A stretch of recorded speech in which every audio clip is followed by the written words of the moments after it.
Welcome, everyone. We have the pleasure today to celebrate Peter Maxwell, a camp member for a few years, and he is presenting his camp capstone project today.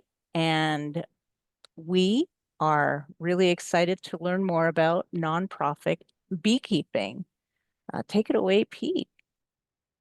Awesome. Thank you so much, Wendy, for the introduction. I'm very excited to be here. Thank you so much, camp team, for being here. I am going to be presenting my capstone project for the Education and Outreach Master's Project track of the UC Davis program, titled simply Nonprofit Beekeeping. Over the course of from August 2023 to the end of 2024, I was employed by a beekeeping nonprofit in the San Francisco Bay Area called Planet Bee Foundation.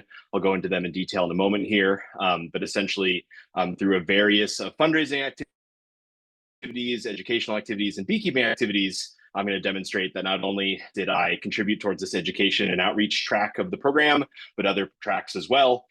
When I had to describe to friends and family and strangers what I did for a living, nonprofit beekeeper was kind of the easiest way of putting it. That's the short version. You all are going to get the longer version today. So here's our outline for the presentation. I'm going to talk a little bit about myself and my beekeeping journey, go into a little bit more detail about Planet Bee Foundation, and what I consider kind of the three core buckets, core areas that I contributed to in the organization: corporate beekeeping services, corporate events and community education, nonprofit and grant management, and then we'll talk about some acknowledgements of that work. A little bit about myself. I was born and raised in the California Bay Area. I do not have a traditional education in biology or education. I received a BA in political science from SF State in 2012. For most of my 20s and early 30s, I worked as a retail and HR professional in the kind of burgeoning cannabis industry in San Francisco and began beekeeping in 2019. In short order, after starting beekeeping and going through the camp program, I realized that this is something that is so fascinating, so amazing. This is a craft that I wanted to excel in, and I was enjoying it so much that I thought to myself, why don't I try and make it a full-time career?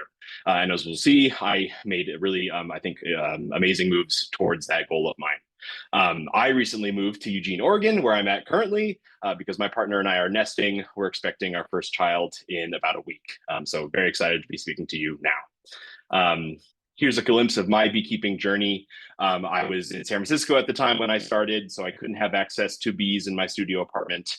So I joined a local beekeeping apprenticeship program called SFB Cause. It was run by a local mentor. It was a really amazing opportunity. It was a 2-year program where the first year I was an apprentice, soaking up as much about beekeeping as I could. In the second year, I was a mentor, helping others kind of start their beekeeping journeys and getting exposure to honeybees and beekeeping, generally speaking. In 2020, I had my first opportunity to work a seasonal role as an urban beekeeper with Best Bees. I think everyone here is probably familiar with Best Bees. They're a Boston-based corporate beekeeping service. They're an amazing team, an amazing organization. I worked part-time as a beekeeper for a season. I worked Saturdays in addition to my full-time job. Keeping bees on rooftops, in hotels, residential spaces, you name it. I kept their beehives in the San Francisco Bay Area. And kind of throughout this time, I'm going through my camp apprentice programming and journeyman programming. It would be an understatement to suggest that camp was, instrumental in my learning and my kind of journey as a beekeeper. So thank you again to all of you for contributing towards that. It was in 2023. Oh, here, first, real quick, here I am at the Woodland Honey Festival in 2022, volunteering for the camp program. There's Wendy up front. Always great working with you, Wendy.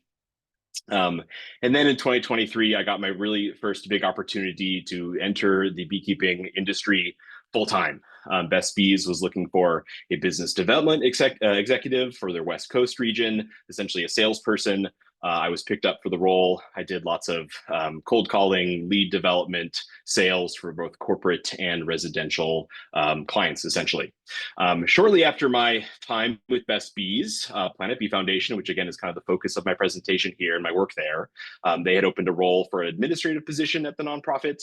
I interviewed for the role, was offered the role, and ultimately made the decision to move to Planet Bee because it felt like there would be a unique opportunity for me to work with bees, to be an educator, and to really kind of fulfill a larger role in what was then a very small nonprofit, as opposed to being a salesperson for Best Bees. So I kind of took the plunge, worked my way up from an administrative role to a program manager and urban beekeeper role, which again is kind of the focus of my capstone project today. Throughout this time, I'm a member of the ACBA, the Alameda County Beekeepers Association. I acted as their election official for their board members' elections every year. It is a low lift. Those elections are not very contentious, but just to say that I've been an active part of my beekeeping community in my area. I want to talk about Planet Bee Foundation. It's a really amazing organization. And again, the kind of the focus of my capstone. Planet Bee was founded by Bill and Deborah Tomaszewski around 2012 in San Francisco. They're a husband-wife couple. Bill is a beekeeper. Deborah was a teacher. At this time, they're beekeeping. Bill and Deborah are going into classrooms, giving educational presentation, working with students and teachers. And I think they quickly learned that in this kind of post-colony collapse disorder time when honeybees are getting a lot of focus, that a nonprofit focusing on conservation and education and bees and beekeeping has legs. And so they did just that. Currently, the kind of goal is still the same. Planet Bee focuses on creating and distributing STEM-based curriculum for free to students and teachers across the nation, across the globe, often with a kind of focus on bees and beekeeping. They fundraise this effort against educational mission by doing corporate beekeeping services, events, workshop, and kind of different other fundraising levers. This is where a bulk of my work comes into play, as I will show you. In Planet Bee's most previous impact report, they suggest they impacted around 175,000 community members, and I'll talk about my impact specifically as well at Planet Bee during that time. Just a few disclaimers here. Role was full-time and salaried. I was fortunate enough to not only be a beekeeper and working in the nonprofit space, but to make a living wage as a beekeeper doing those things, which I think is very unique, especially and amazing, especially in retrospect. I was receiving support from organization leadership and team members and volunteers and interns. I'm going to go on to say that I did a lot of amazing things for the organization, but I did not do them in a vacuum. All of the images captured in this presentation are by myself or the PBF team members or volunteers. And I really want to stress that I did not build Planet Bee Foundation, but I was an integral contributor and leader for about a year and a half. Important to note. And so here I am kind of in a nutshell. This is the role that I eventually did for most of my time there, program manager and urban beekeeper, focusing on corporate beekeeping services as a fundraising lever, corporate events, community education, and nonprofit and grant management. Here's a look at the team. It's a very small team. Deborah and Bill are the founders and still very much involved in the organization. Shortly before my onboarding at Planet Bee Foundation, Bill and Deborah had left the California Bay Area for Washington, D.C. And so Dr. Jason Graham was the main programming director at Planet Bee. Jason is a PhD entomologist who studied the yellow-faced bee in Hawaii, among other bees, in his time at University of Florida. I got to work really closely with Jason. We were essentially the only team members in the Bay Area. So we did lots of events together. I learned a lot about native bees from him. In many cases, during the events that I'll talk about in a minute, Jason was the main presenter. In many cases, I was the main presenter. We were working very closely together. I will also say that in the summer of 2024, Jason left the organization. And so for kind of a key period in the summer and fall of 2024, I was really the only person with volunteers and interns doing most of our programming in the Bay Area. I'd be remiss not to mention Melissa Mrazis. She's an amazing education manager for the organization. And Jamie Chan is the current executive director and really fantastic. Loved working with all these people. Here's the group after a big Google honey harvest in 2024. These people are either PBF interns, some of these people are Google volunteers, but this is probably the biggest event of the year. So that is me being very excited that it's over. In regards to the camp master tracks, again, the focus of this presentation is on the education and outreach track. I'm going to show or demonstrate how all of my event planning and execution, grant programming, social media, all the work I did with their beekeeping program absolutely impacted thousands of individuals and contributed toward this education and outreach program. But even more so, the work doing corporate beekeeping services and using beekeeping as a fundraising lever for Planet Bee Foundation is very much within the realm of commercial beekeeping. And then even maybe to a lesser extent, but the educational programming and grant programming that I did at Planet Bee Foundation reaches into the territory of the native bees and pollinator gardens track of the UC Davis program. We're going to start with corporate beekeeping services. This is the kind of program that I was most invested in personally. I really wanted to successfully have a beekeeping program that was successful in the Bay Area. And by the time I left Planet Bee Foundation, I pretty much managed all of it. So we had about 10 plus apiaries on corporate sites across the Bay Area. It's essentially a corporate beekeeping service. We would have corporate sponsors pay for, fundraise, sponsor rather, apiaries on their sites. Apiaries are usually 3 hives at a time. We had 30 plus colonies in all. I managed a vehicle and multiple storage sites. I did more or less all of the sales and development. So that's proposals, sales calls and pitches, developing leads. At one point, we had a remote client. We installed an apiary and contracted a beekeeper at a site in Illinois. I did all of our budget tracking and admin and organizational to-dos about the program, as well as managing all the honey and all the honey harvests. I want to point out that Planet Bee Foundation, Deborah and Bill, in a very grassroots fashion, built a program where sponsors and partners were very much included and invited to participate. And so many of our partners at the end of the year, we would do a huge honey harvest event on their campus, and we would involve up to hundreds of people to harvest gallons and gallons of honey in a big kind of blitz event. And so I did all of the, or most of the corporate community event planning when it comes to harvesting those frames of honey. But also many of our clients, our partners, did not want those events. And so that meant I was doing all of the harvesting, extracting and jarring of frames and honey by myself in essentially my kitchen in the Bay Area. So it was a lot of work, especially in the summer and fall of 2024. Here is a look at the map of that program. These are our apiary sites. In the northernmost portion and near Berkeley, that is my home address. We had an organization apiary in my small backyard that consisted of about 7 hives, and then apiaries kind of dotted around the Bay Area, in the San Francisco, South Bay, et cetera. You can see what is essentially a very circuitous route for me throughout the Bay Area. I'm pretty confident now in my ability to kind of understand Bay Area seasonality when it comes to beekeeping. Yeah, that's about it. I suffered through a lot of traffic, but it was worth it, and a really fun role that I relished. Really, it was a unique opportunity.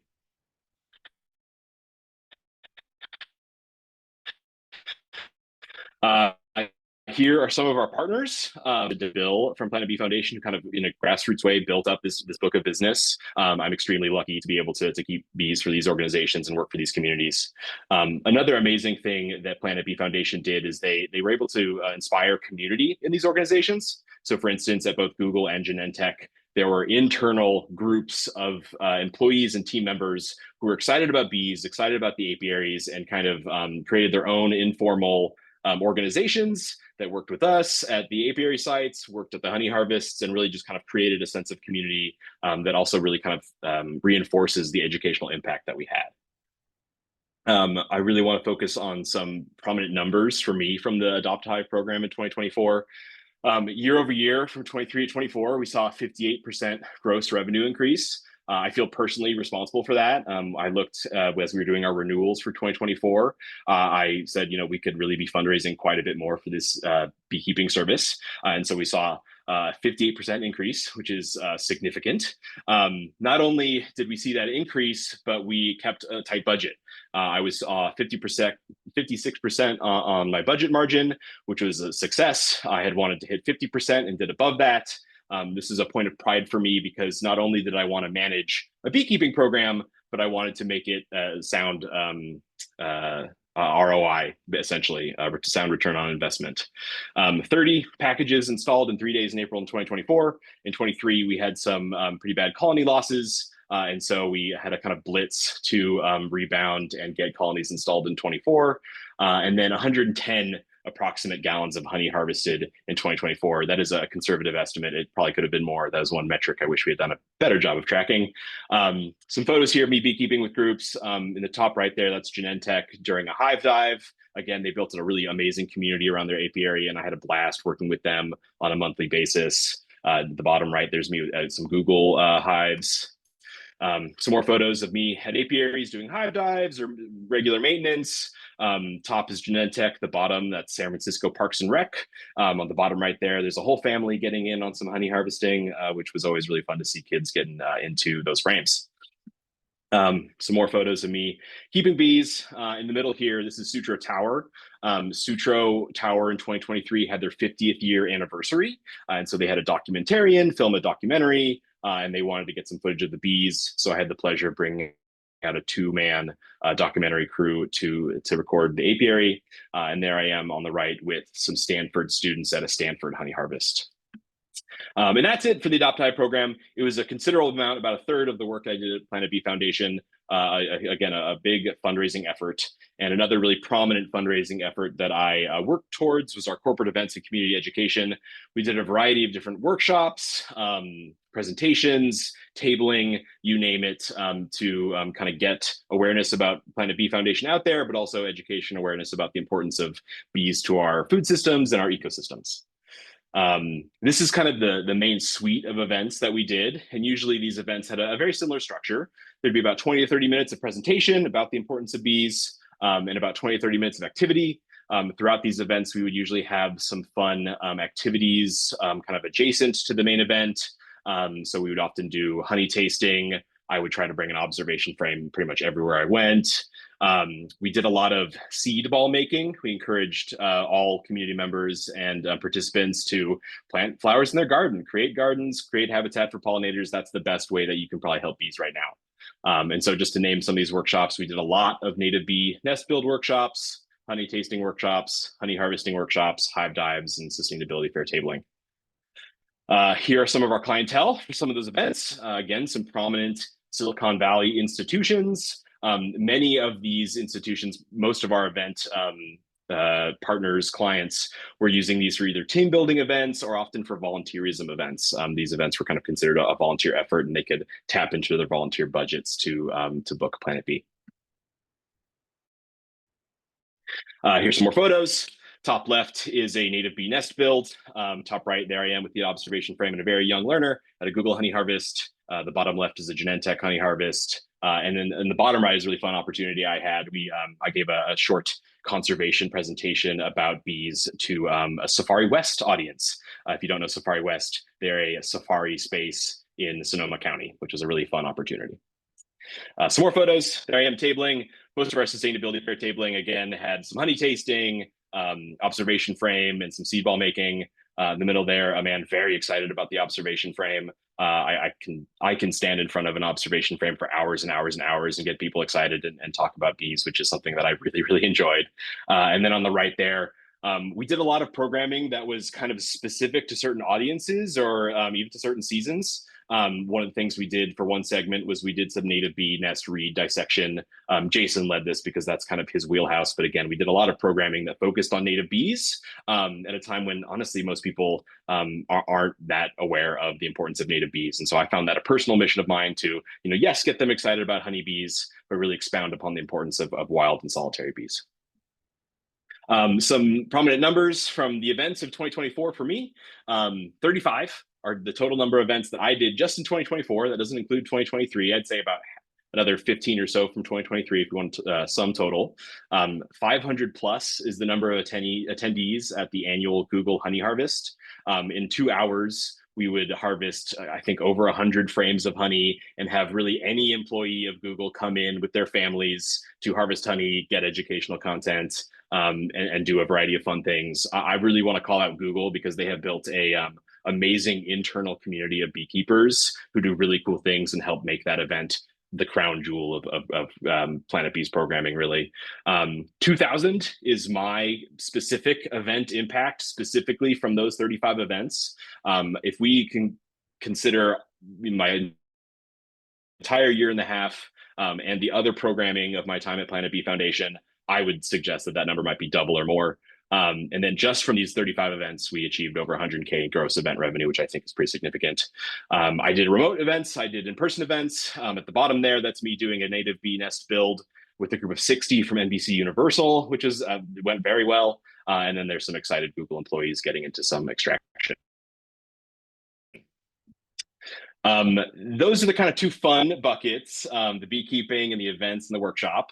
A predominant part of my work was nonprofit admin and grant management. This is the stuff that I was honestly hired to do at Planet B Foundation, but I was so excited about those other things that I kind of weaseled my way into them.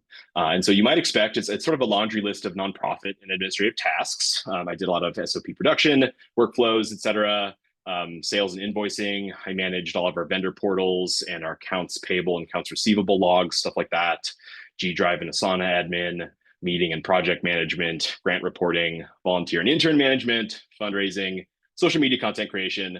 And I really want to make a point here, especially in the summer and fall of 2024, which are very important beekeeping times. I was the public face of the organization in the Bay Area. Jamie Chan, the current executive director, had not been fully kind of onboarded. Jason had just left the organization. And so I was the PBF beekeeper, presenter, and educator in the Bay Area. And it's a role that I found I relished, I enjoyed it, and then I think thrived at it.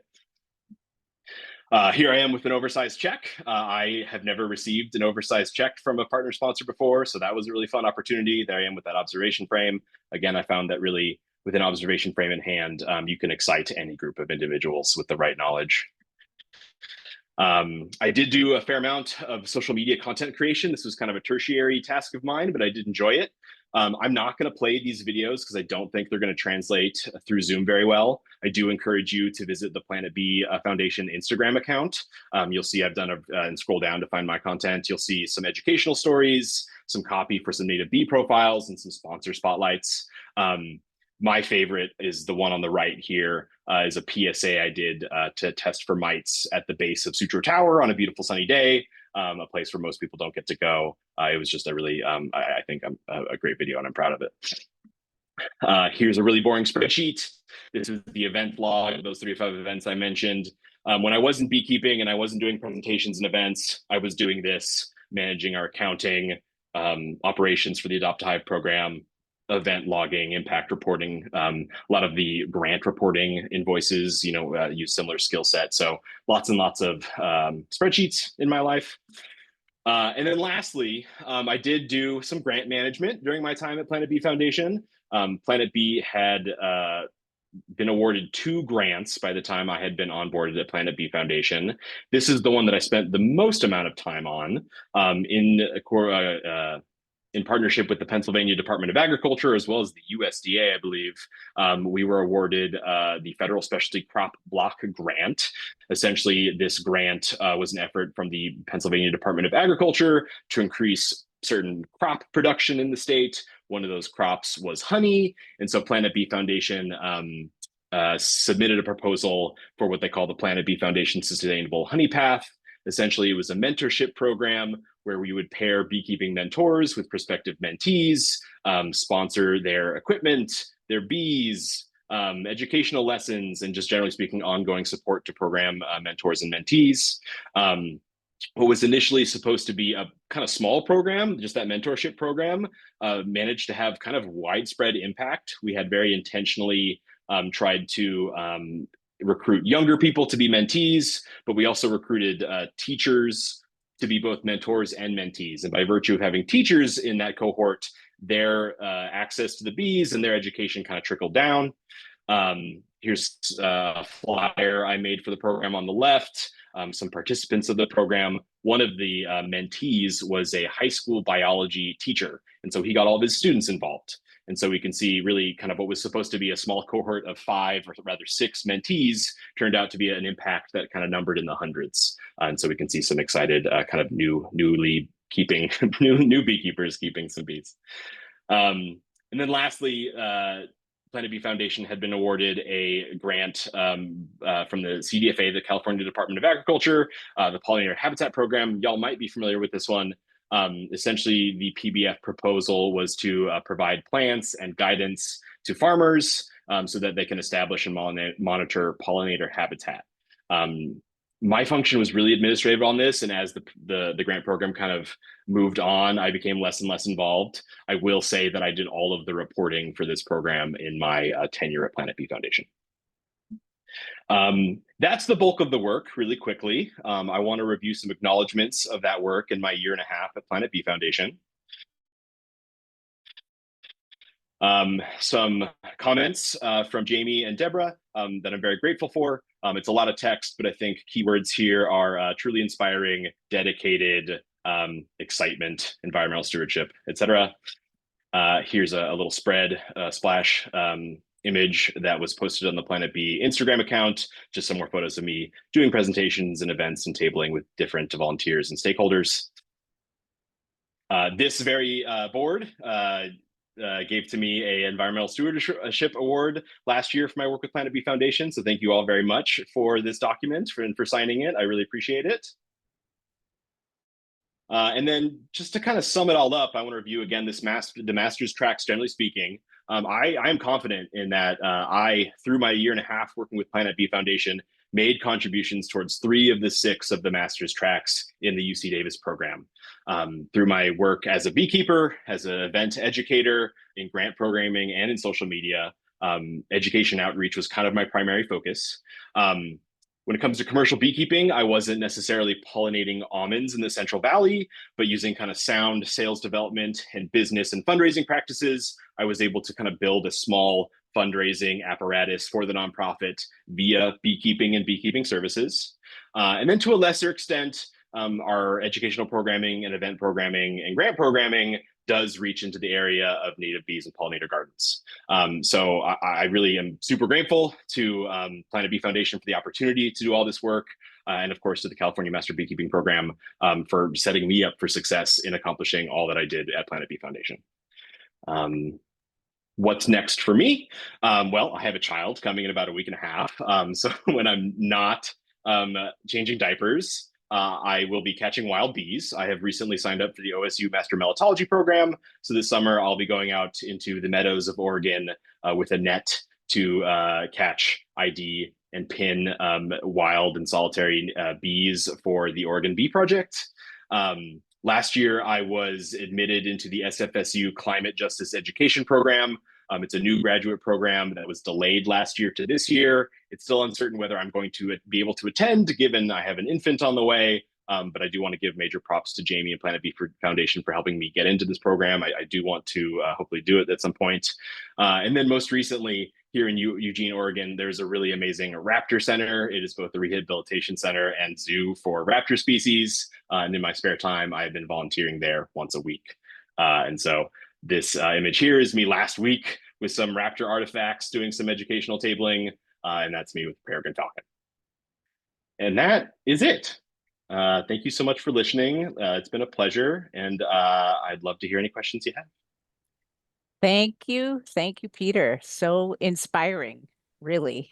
We appreciate you stepping up and being an active, enthusiastic, and joyful voice on behalf of the pollinators in general. We thank you for your presentation, and we, on behalf of the California Master Beekeeper Program, are really excited to award you the Master Beekeeper with the camp. Thank you so much. Thank you. I'm super grateful, and this has been a culmination of years of effort and excitement. So I'm so glad. Thank you so much. That's awesome. Congratulations, Peter. Thank you.